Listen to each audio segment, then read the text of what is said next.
Hi, I'm Ian Grant. And I'm Mary Grant.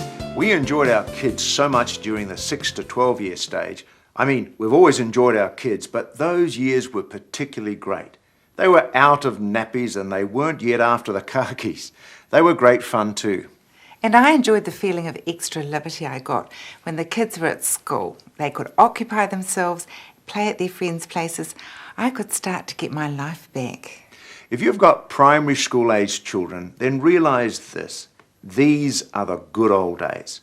I know there'll still be hassles and problems and you'll get frazzled from time to time, but quite honestly, these can be the great years. So take lots of photos and remember to ooh and ah a lot, because they'll never be this small and cute again.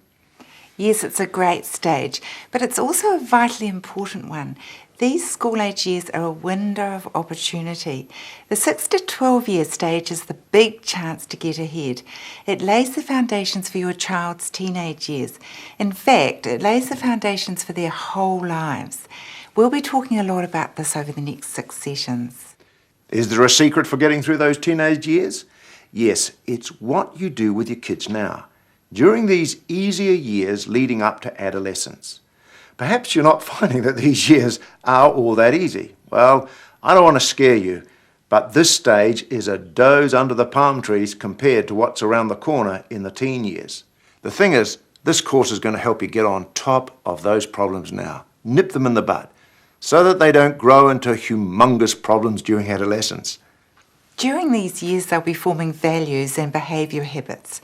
They'll be learning how to interact socially. They'll be learning how to work and study.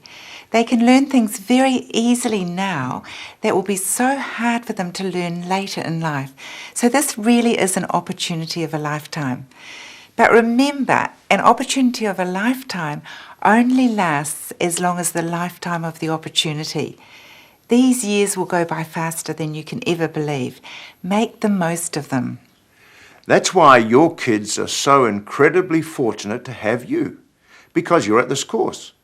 You're going to be great, and they're going to be great. Hey, one thing to remember, you're a parent coach.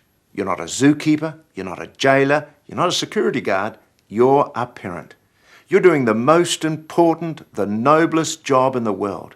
And at times you're going to have to remind yourself of that. Little kids can wind you up and throw tantrums at you.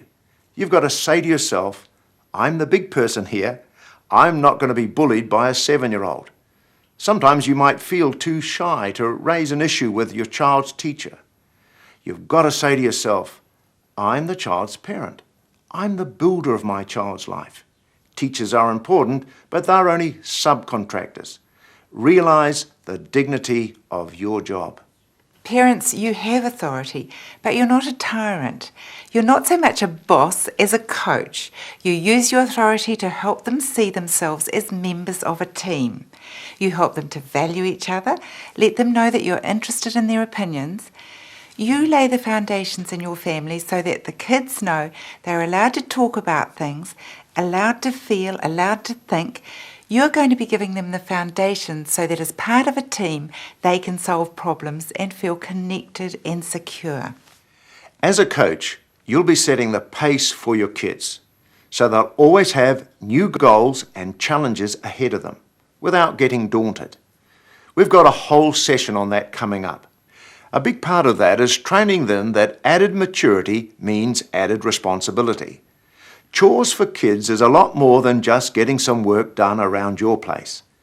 Chores is part of the pace setting, helping them to see that being part of a team is chipping in, being a contributor, not just a taker. More than anything, parent coaches give their kids a vision for the future.